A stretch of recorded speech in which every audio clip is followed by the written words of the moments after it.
سلامت رہیں، سلامت رہیں آپ. فیضان کیا خوبصورت آواز پائی ہے. کہتے ہیں حسین تیرے لہو کی خوشبو فلک کے دامن سے آ رہی ہے، یہ خون ناحق چھپے گا کیوں کر جسے یہ دنیا چھپا رہی ہے. 9ویں محرم کی ان گھڑیوں میں آپ کے ساتھ موجود ہیں. اب سے چند گھنٹوں بعد شب عاشور کا آغاز ہو جائے گا،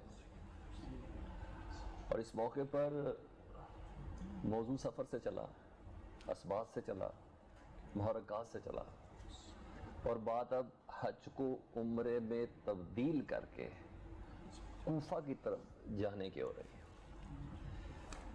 لیکن وہ بچے اور جوان جن کا بھی اتفاق نہیں ہوا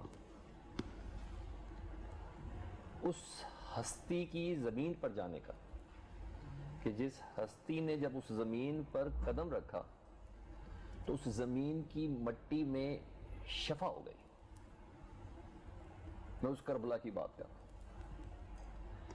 آج کی تاریخ میں 9 محرم کی ان ساعتوں میں تو میں کچھ منظر کشی کروں تو تمام عقائد فرقوں سے بہت دور ہٹ کر اس کا جو منظر ہے نا وہ بیان کے قابل ہے. اس منظر سے ہمیں سیکھنا بہت کچھ ہے. آج ہے یہ کہ پورے عرب کے بڑے بڑے قبائل کربلا کی زمین پر موقف لگانے کا آغاز کر چکے. یہ تمام افراد عرب کی ہسٹری کو سامنے رکھتے ہوئے امام حسین کی خدمت میں ان کے روضے کے بعد اپنی تعزیت پیش کریں گے اور تجدید عہد کر رہے ہیں کہ امام حسین 1400 سال قبل اگر اس وقت ہم آپ کے ساتھ ہوتے تو آپ کی شہادت اتنی مظلومیت میں نہ ہوتی. آپ کے 6 ماہ کے شیر خوار کو اس طرح بے دردی سے 3 رخ والا تیر مار کر دنیا سے نہ بھیجا جاتا. ہم شکل پیغمبر آپ کا صاحبزادہ جناب علی اکبر، اس کے سینے پہ یوں برچھی نہ ماری جاتی چاہے اس کے کہ دشمن کو بھی پتا تھا کہ یہ پیغمبر کا ہم شکل ہے. آپ کے بھائی امام حسن کی نشانی شہزادہ قاسم کو اس طرح ٹکڑوں میں تقسیم نہ کیا جاتا. اسی طرح آپ کے بھائی علمدار ابو الفضل العباس باب الحوائج کو اس طرح شہید نہ کیا جاتا. ان تمام پرسوں کو لے کر عرب کے تمام قبائل موقف کی شکل میں صبح سے ہی حاضری دینا شروع ہو چکے ہیں. کسی کے پاس معصوم ہے تو وہ معصوم کی شبیہ بنائے گا. نکارے بج رہے ہیں، دف بج رہے ہیں، جو عرب کا دستور ہے اس حساب سے کہ کاش، سب کا ایک ہی جملہ ہے، کاش اس وقت ہم ہوتے تو حسین تیری آواز پہ لبیک کہتے. اس منظر سے میں نے بہت کچھ سیکھا. میں چاہوں گا کہ آپ لوگ بھی کچھ سیکھیں. اس میں کوئی فرقہ نہیں، اس میں کوئی عقیدہ نہیں، اس میں کوئی مذہب کی تفریق نہیں.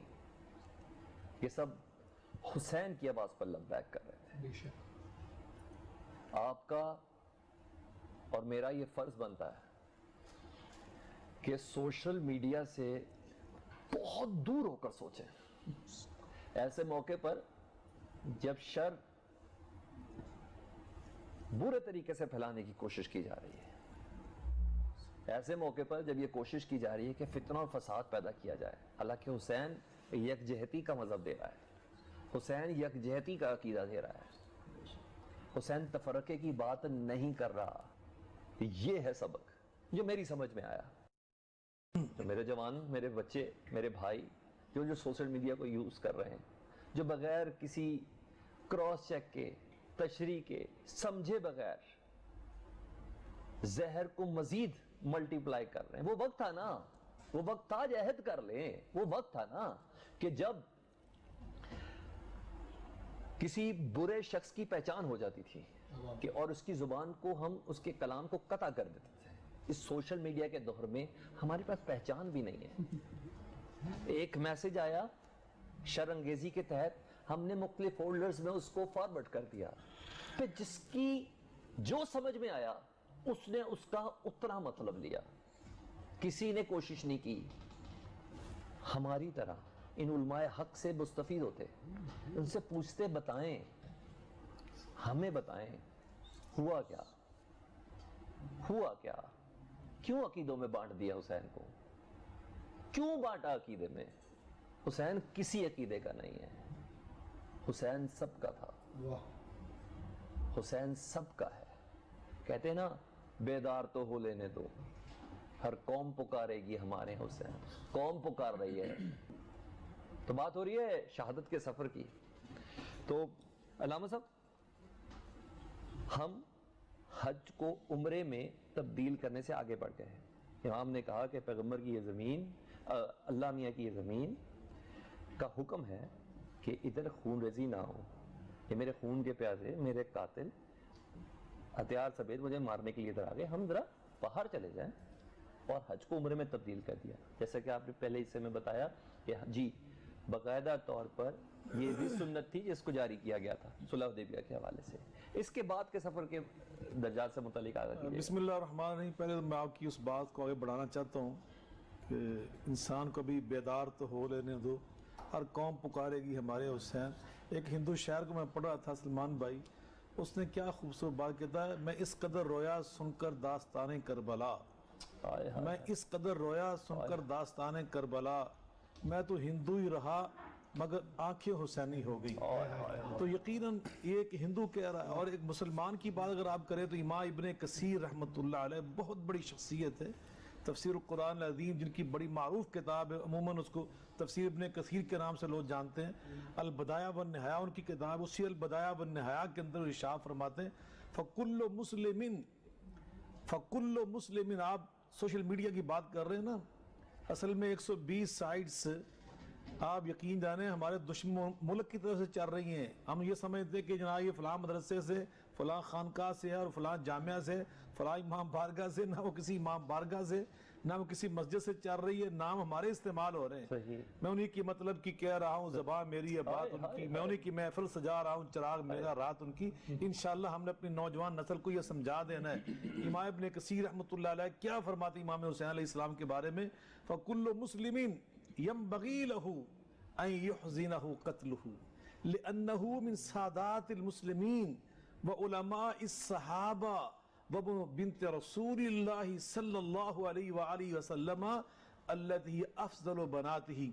فرماتے ہیں مسلمان کی نشانی یہ ہوتی ہے جب اس کے سامنے شہادت امام حسین کا بیان ہو تو اس کا دل غم سے بھر جائے, اس کی آنکھیں پر نم ہو جائیں. یہ امام ابن کثیر رحمۃ اللہ علیہ فرما رہے ہیں فَكُلُّ مُسْلِمٍ يَنبَغِي لَهُ. کسی مسلمان کی شان ہی نہیں ہے, اس کے لائق ہی نہیں امام حسین کا اس کے سامنے شہادت کا ذکر ہو, اس کی آنکھیں پر نم نہ ہو, اس کا دل غم سے نہ بھرے. کیوں؟ فرماتے ہیں یہ اس امت مسلمہ کے سردار اور سید کون ہیں؟ امام حسین ہے. اور اس امت کے جو بڑے اہل علم تھے ان میں امام حسین ہے. نبی پاک صلی اللہ علیہ وسلم کی اس بیٹی کے لختے جگر ہیں جو ساری نبی پاک کی بیٹیوں میں افضل اور اعلیٰ ہے. تو نبی پاک علیہ السلام کے اس بیٹے کے بارے میں تو یقین ایک مسلمان کا, چاہے وہ کسی مسلک کی بات کیا ہے, یا کوئی فرقے نہیں ہے. بھائی سلمان صاحب آپ صحیح بات بتاؤ, فرقہ تب بنتا ہے جب انسان اصول دین سے منہ پھیر لیتا ہے. اصول دین شہادتین ہے, اصول دین نماز ہے, اصول دین رمضان کے روزے ہیں, اصول دین زکوٰۃ, اصول دین حج بیت اللہ, استقبال قبلہ. اب مجھے بتلائیں کسی بھی دنیا میں مسلمانوں کا جتنے بھی مکاتب فکر ہے, کسی کا اختلاف ہے 5 نمازوں پر, کسی کا اختلاف ہے رمضان کے روزوں پر, کسی کا حج بیت اللہ پہ, کسی کا قبلے کو قبلہ سمجھنے پہ اختلاف, کسی کا اختلاف نہیں ہے. تو پھر جب یہ سارے فرقے نہیں, یہ مکاتب فکر ہے. فرقہ جو آپ نے بات میں ہمیشہ کہتا ہوں, امام حسین کو ماننے والے اللہ کی قسم یہ رسول اللہ کو ماننے والے ہیں. میرے آقا نے فرمایا تھا احب اللہ لما یغزوکم من نعمہ وحبونی لحب اللہ وحب اہل بیتی لحبی. اللہ سے محبت کرو، وہ تمہارا خالق رازق مالک ہے. پھر میرے ساتھ محبت کرو اس لیے کہ یہ اللہ کی محبت کا تقاضا ہے. میرے اہل بیت سے محبت کرو اس لیے کہ یہ میری محبت کا تقاضا ہے. یہ ہو نہیں سکتا کوئی بندہ یہ کہے مجھے چاند سے تو محبت ہے مگر اس کی چاندنی سے نفرت ہے. کوئی ہو نہیں سکتا کوئی یہ کہے مجھے پھول سے محبت ہے مگر اس کی خوشبو سے نفرت ہے. مجھے سورج سے محبت ہے اس کی ضیاپاشیوں سے نفرت ہے. یہ ہو نہیں سکتا کوئی یہ کہے مجھے رسول سے تو محبت ہے آل رسول سے محبت نہیں ہے. امام حسین سے محبت یہ رسول اللہ سے محبت ہے. رسول اللہ سے محبت اللہ سے محبت ہے. یہ ایسا پلیٹ فارم جس میں ہم سب کٹھے متحد ہیں. ہم نوجوانوں کو یہ پیغام دینا آج کے اس پروگرام سے، ہم کٹھے ہیں، ایک امت ہے، ایک قوم ہے انشاءاللہ الرحمن. اللہ آپ کو سلامت رکھے. کہتے ہیں نا کہ محمد سے وفا تو نے تو ہم تیرے ہیں. یہ جہاں چیز ہے کیا لوح و قلم تیرے ہیں. محمد سے وفا کے دن ہیں، محمد سے وفا کی گھڑیاں ہیں. اور اس سے بڑی محمد سے وفا کیا ہوگی کہ وہ ایک امت کا درس دیتا رہا. تو دین حسین بتا رہا ہے، وہ حسین جو پیغمبر کا نواسا ہے. تو آج جتنی اتحاد کی ضرورت ان گھڑیوں میں ہے شاید پہلے کبھی بھی نہیں تھی. اللہم صلی علی محمد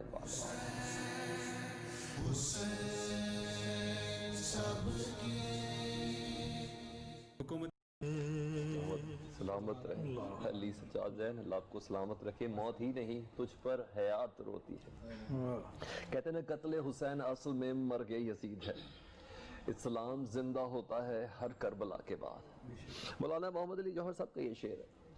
کاش مولانا محمد علی جوہر صاحب اس وقت ہوتے تو میں سے پوچھتا کیا اسلام کو زندہ ہونے کے لیے کیا اب کسی اور کربلا کی ضرورت باقی ہے؟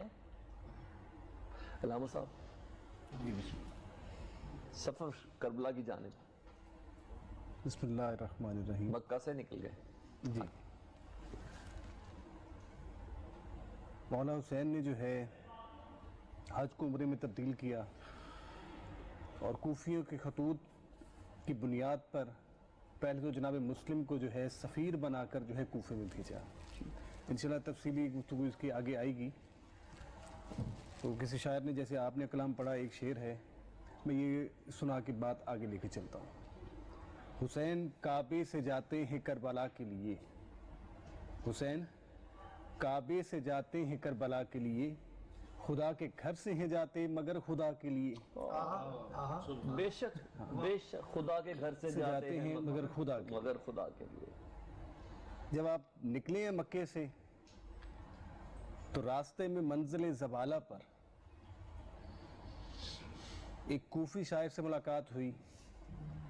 تو اس نے صرف اتنا کہا کہ یا ابن رسول اللہ، کوفے کے لوگوں کے دل تو آپ کے ساتھ ہیں مگر تلواریں جو ہیں وہ یزید کے ساتھ ہیں.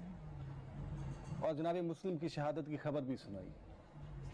اب یہ سلسلہ جب آگے چلا ہے تو انصار امام حسین نے دور سے دیکھا تو لہلہاتے ہوئے کھیت نظر آئے، کھجوروں کے باغات نظر آئے. تو سرکار امام حسین نے جب نظر کی تو آپ نے فرمایا کہ یہ کھجوروں کے باغات نہیں ہیں، یہ سامنے ایک لشکر آ رہا ہے، سامنے ایک لشکر آ رہا ہے. یہ جو تمہیں کھجوروں کے درخت نظر آ رہے ہیں یہ در حقیقت گھوڑوں کے سر ہیں. اور جب وہ قریب پہنچے تو جو جناب حر جو ہیں اپنے 1000 ساتھیوں کے ساتھ امام حسین کے پاس پہنچے، گھوڑے کے لگام میں ہاتھ ڈالی اور ایک جسارت کی کہ لگام کو جھٹکا دے کر صرف اتنا کہا کہ میں آپ کو گرفتار کرنے آیا ہوں.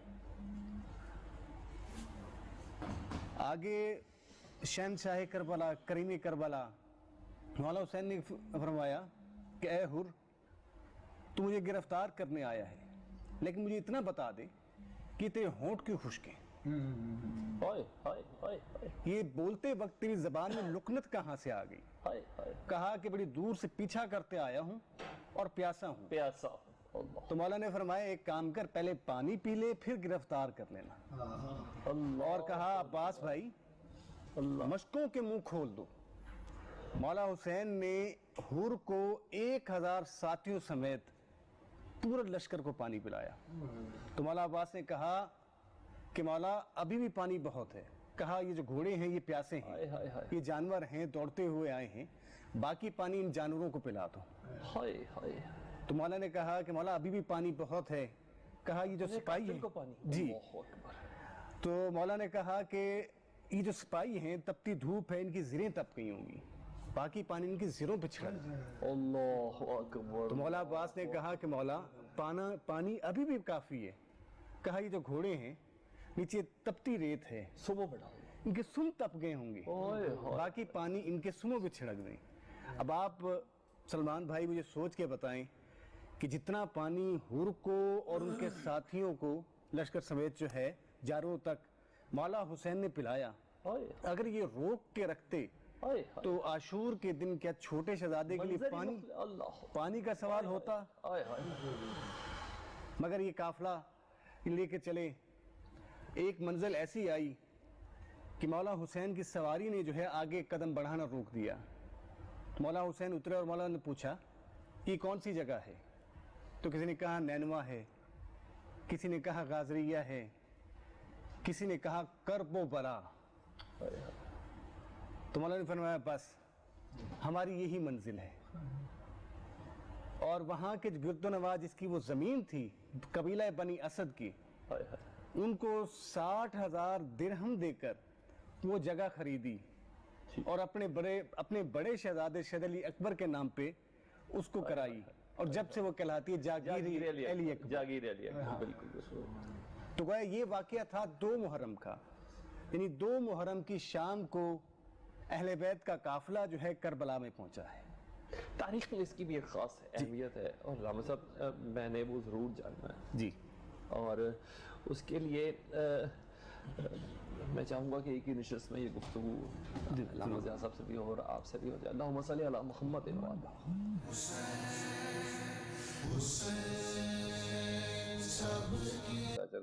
اور سلام ہے ان تربیتوں پر جنہوں نے آپ کے گلوں کو چنا اس کے لیے کہ محمد و آل محمد کی مدد کر سکے.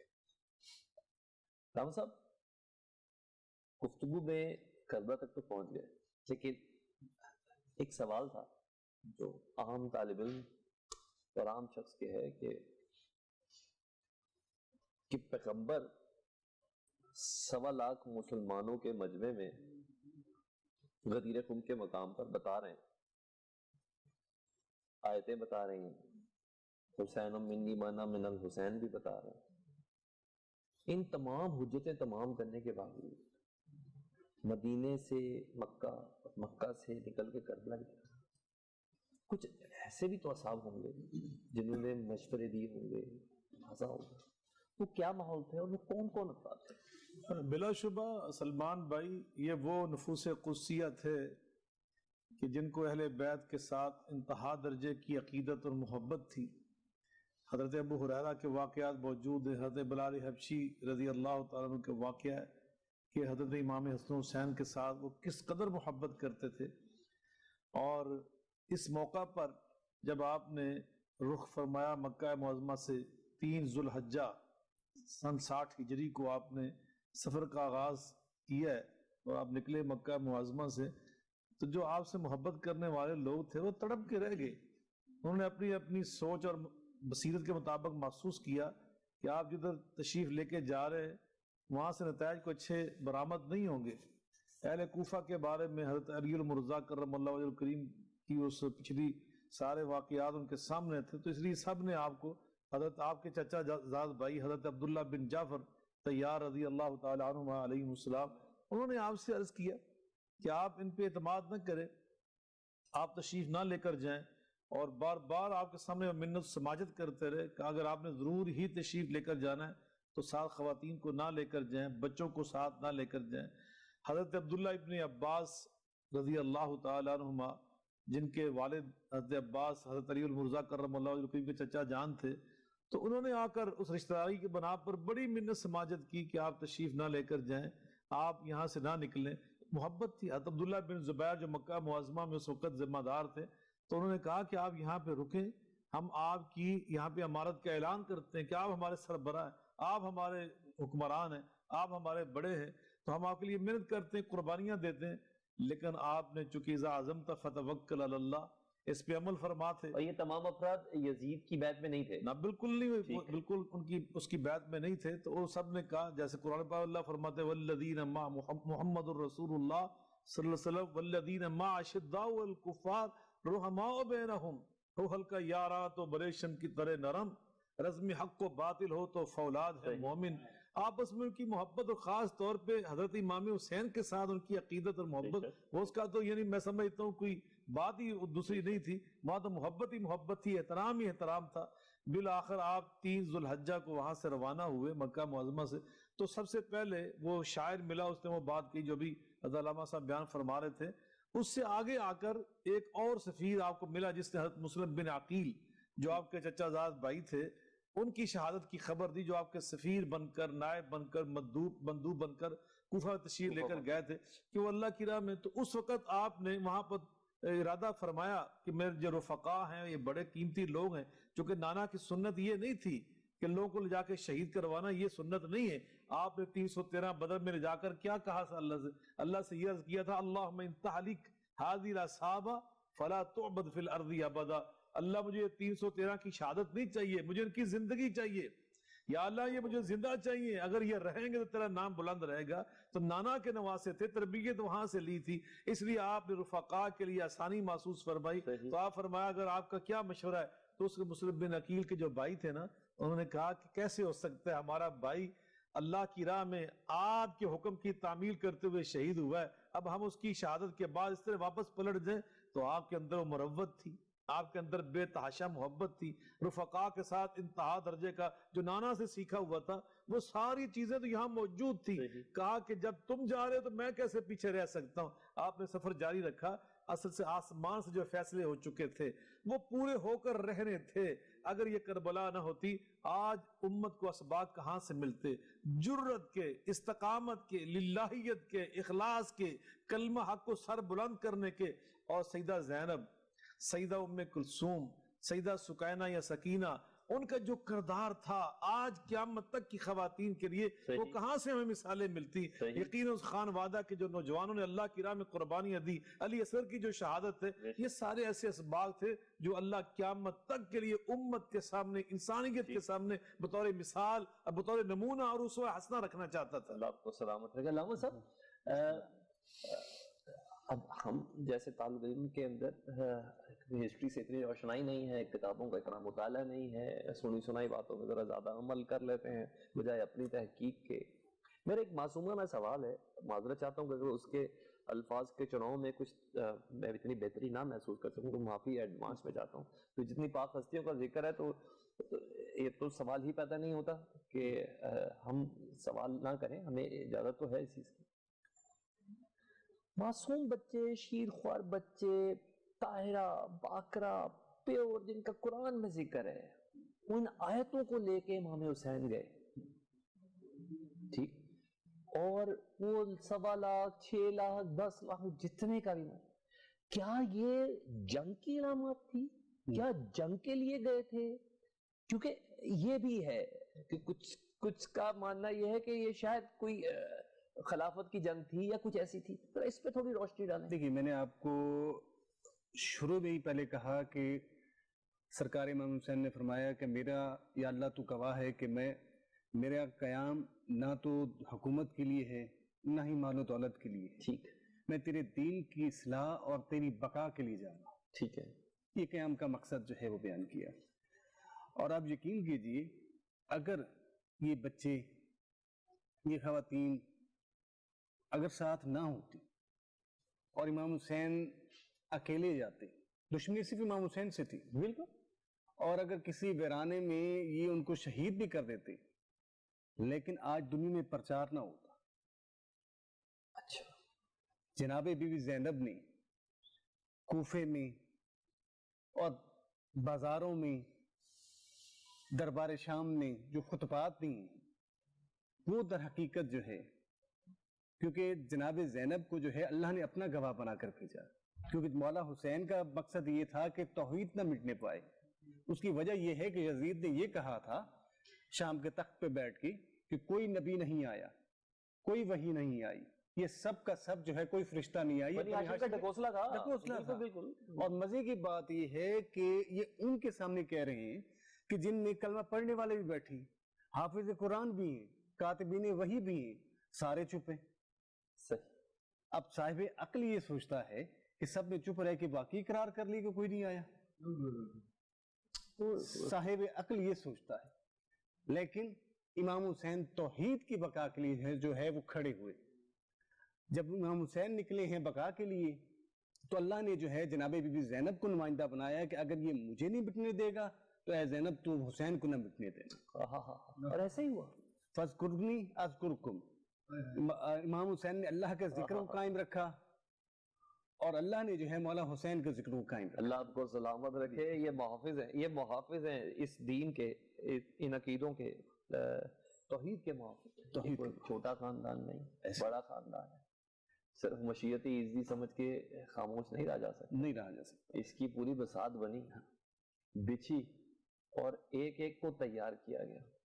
میری اب سب سے گزارش ہے کہ کل عصر عاشور کی یہ ٹرانسمیشن ہوگی، ٹھیک ہے، یہ 1:03 سے 3 بجے تک کے درمیان ہم کوشش کریں گے کہ ان رازوں کو جاننے کی کوشش کر سکیں کہ امام حسین علیہ الصلوۃ والسلام نے اپنے رفقا کے ہمراہ ان معصوم قربانیوں کو اگر دیا تو ان کی تیاریاں کن مراحل سے گزری تھی۔ یہ سب کچھ ہوگا کل عصر عاشور۔ تو نیوز کو ٹیون کرنا نہ بھولیے گا۔ ہمیں اس آج کی ٹرانسمیشن کے اختتام پر عمران سے درخواست کروں گا، پلیز